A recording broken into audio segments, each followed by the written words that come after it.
2,47,000 പോയി. ഇവിടെയുള്ള വാട്സപ്പിൽ ഒരു PDF ഫയൽ വന്നു. ബാലൻസ് ചെക്ക് ചെയ്തപ്പോൾ 64 രൂപ.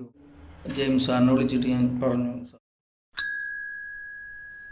വന്നിരിക്കുന്നത് വളരെ ഇമ്പോർട്ടൻ്റ് ആയ ഒരു കാര്യവും ഒരു ന്യൂസും നിങ്ങളോട് പറയാൻ വേണ്ടിയിട്ടാണ്. മാക്സിമം ആൾക്കാർ ഈ വീഡിയോ സ്കിപ്പ് ചെയ്യാതെ കാണുക. അതേപോലെ തന്നെ നിങ്ങളെ അടുത്തവർക്കും കുടുംബക്കാർക്കും പ്രായമായവർക്കൊക്കെ ഈ വീഡിയോസ് അയച്ചു കൊടുക്കുകയും ചെയ്യുക.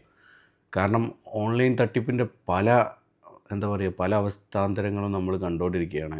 അതായത് പല രീതിയിലും ഇപ്പം അവർ എത്രത്തോളം ടെക്നോളജി അഡ്വാൻസ്ഡ് ആവുന്നുണ്ടോ അത്രത്തോളം പുതിയ ലേറ്റസ്റ്റ് ടെക്നോളജീസാണ് അവർ നമുക്കെതിരെ ഉപയോഗിക്കുന്നത്.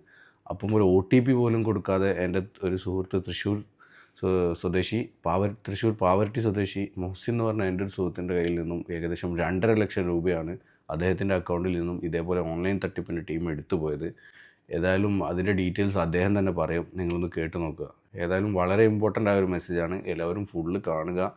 അതേപോലെ തന്നെ എല്ലാവർക്കും അയച്ചു കൊടുത്തത് ഇതിനെപ്പറ്റി ഒരു അവയർനെസ് എല്ലാവരിലും ഉണ്ടാവണം എന്നുള്ള നിർബന്ധമാണ്. ഓക്കെ, നമുക്ക് അദ്ദേഹത്തിൻ്റെ വീഡിയോസിലേക്ക്. എൻ്റെ ബാങ്ക് അക്കൗണ്ടിൽ നിന്ന് 2,47,000 പോയി. ഇത് എൻ്റെ വാട്സപ്പിൽ ബാങ്കിൻ്റെ നമ്പറിൽ വാട്സപ്പിൽ ഒരു PDF ഫയൽ വന്നതാണ്. അത് ഓട്ടോമാറ്റിക് ഡൗൺലോഡായി. അത് ഓപ്പൺ ആക്കിയപ്പോൾ ഒരു ആപ്പ് ഇതാ വന്നത്. അപ്പോൾ തന്നെ ഞാൻ കനറ ബാങ്കിൽ ഇവിടെ ഗുരുവായൂർ തൈക്കാട് മാനേജർ ജെയിംസ് സാറിനെ വിളിച്ചിട്ട് ഞാൻ പറഞ്ഞു, സാർ ഇങ്ങനൊരു ഇത് വന്നിട്ടുണ്ട്, അത് ഞാൻ ഒന്നും ഡൗൺലോഡ് ചെയ്തിട്ടില്ല, നെറ്റ്വർക്കിങ്ങിൻ്റെ ഇതൊന്നും ഞാൻ ചെയ്തിട്ടില്ല, നിങ്ങളായിട്ട് എന്തെങ്കിലും അയച്ചതാണോ എന്ന് ഞാൻ ചോദിച്ചു. അപ്പോൾ ആൾ പറഞ്ഞു, ഇല്ല അത് ഫേക്കാവും, അങ്ങനെയൊന്നും വരില്ല, നമ്മൾ ഇവിടുന്ന് തന്നെ ചെയ്യണം. അപ്പോൾ തന്നെ ഞാൻ ബ്ലോക്ക് ചെയ്ത് ഡിലീറ്റ് ചെയ്തു. പിന്നെ ഉണ്ടായത് എന്താണെന്ന് വെച്ച് കഴിഞ്ഞാൽ എനിക്ക് വീണ്ടും അതിൽ ഒരു ഇതില്ലാത്ത രീതിയിലുള്ള മെസ്സേജുകൾ വന്നപ്പോൾ ഞാനത് കട്ട് ചെയ്ത് ബ്ലോക്ക് ചെയ്ത് വിട്ട് വീണ്ടും വന്നു. പിന്നെ ഒരു കോള് വന്നിട്ട് അവർ ഹിന്ദിയിൽ സംസാരിച്ചപ്പോൾ ഞാൻ അതുകൊണ്ട് പ്രഷറായി അവരായിട്ട് ഇതാവാൻ നിന്നു. ആ കോള് കട്ട് ചെയ്യലും എൻ്റെ അക്കൗണ്ടിൽ നിന്ന്, ഞാനപ്പോൾ കൺസ്ട്രക്ഷൻ വർക്കാണ്, പണിക്കാർക്ക് ക്യാഷ് ഗൂഗിൾ പേ ചെയ്ത് കൊടുക്കാൻ നോക്കുമ്പോൾ ക്യാഷ് പോകണില്ല. അപ്പോൾ ഞാൻ ബാലൻസ് ചെക്ക് ചെയ്തപ്പോൾ 64 രൂപ. ബാങ്കിൽ വിളിച്ച് ചെക്ക് ചെയ്തപ്പോൾ അവരവിടെ ചെക്ക് ചെയ്തപ്പോൾ 2,47,000 പോയി. ഇത് ഈ സ്റ്റേറ്റ്മെൻറ്റിൽ കണ്ടോ, ഈ സ്റ്റേറ്റ്മെൻറ്റിൽ ഇതിൽ 1 രൂപ ഇങ്ങോട്ട് ക്രെഡിറ്റ് അയച്ചിട്ടുണ്ട്. ആക്സിസ് ബാങ്ക് മഹാരാഷ്ട്ര ഒക്കെ കാണിക്കും. അത് എൻ്റെ ഗൂഗിൾ പേയിൽ വന്നിട്ടില്ല, പക്ഷെ ഇതിൽ 1 രൂപ ക്രെഡിറ്റ് ഇതിൽ വന്ന് കാണിക്കുന്നുണ്ട്. അപ്പോൾ PDF ഫയൽ വന്നു കഴിഞ്ഞാൽ ആരും ഇപ്പോൾ ഇതിൽ ഫോൺ ചെയ്യുമ്പോൾ ഉള്ള ഇതൊന്നുമല്ല, അതൊക്കെ മറികടന്ന് അവർ വേറെ രീതിയിലുള്ളൊരു സംഭവമാണ്. അപ്പോൾ നമ്മളെ വേറെ സുഹൃത്തുക്കൾക്കും ആർക്കും വരാണ്ടിരിക്കട്ടെ, എല്ലാവർക്കും ഷെയർ ചെയ്യുക.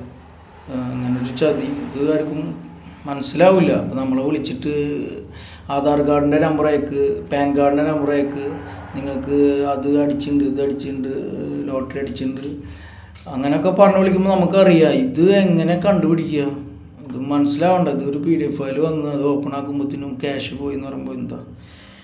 അപ്പോൾ അത് ചതിയിൽ പെടാണ്ടിരിക്കട്ടെ. അപ്പോൾ എല്ലാവരും ശ്രദ്ധിക്കുക, എന്ത് വന്നാലും മൈൻഡ് ചെയ്യണ്ട. അത് നല്ല ക്ലാരിറ്റി എഴുതി. പക്ഷേ ഞാനും വിളിച്ചത് ചെയ്തതാണ്, ചെയ്യുമ്പോഴത്തേനും ക്യാഷ് പോയി. അപ്പോൾ PDF ഫയൽ അങ്ങനെയുള്ള സംഭവങ്ങളൊക്കെ വന്നു കഴിഞ്ഞാൽ മൈൻഡ് ചെയ്യണ്ട, ബ്ലോക്ക് ചെയ്ത് വിടുക. പിന്നെ ഓട്ടോമാറ്റിക് ഡൗൺലോഡ് ആവുന്ന സിസ്റ്റങ്ങളൊക്കെ ഓഫാക്കി ഇടുക. ആർക്കും ഇങ്ങനൊരു ചതി പറ്റാണ്ടിരിക്കട്ടെ. നമ്മളെ മലയാളികൾ ആണ് അവർ മെയിനായിട്ട് കൂടുതലായിട്ട് ചെയ്തിട്ടുള്ളത്. ഞാൻ സ്റ്റേഷനിലും സൈബറിലും എല്ലായിടത്തും പോയപ്പോഴതാണ്. ഒരുപാട് കേസുകൾ ഇരിക്കുന്നുണ്ട്, ഫയലുകൾ. ഞങ്ങൾ ഗുരുവായൂർ ഭാഗത്ത് തന്നെ കണ്ടമാനമുണ്ട്. അപ്പോൾ ഈ ഒരു ഇത് ന്യൂസ് കൊടുക്കുമ്പോഴും അവർ പറ്റിച്ചിങ്ങനെ വിലസി നിൽക്കുകയാണ്. അവർ വെറൈറ്റി സംഭവങ്ങൾ ഇറക്കി ആൾക്കാരെ പറ്റിച്ചുകൊണ്ടിരിക്കുകയാണ്. അപ്പോൾ ശ്രദ്ധിക്കുക എല്ലാവരും.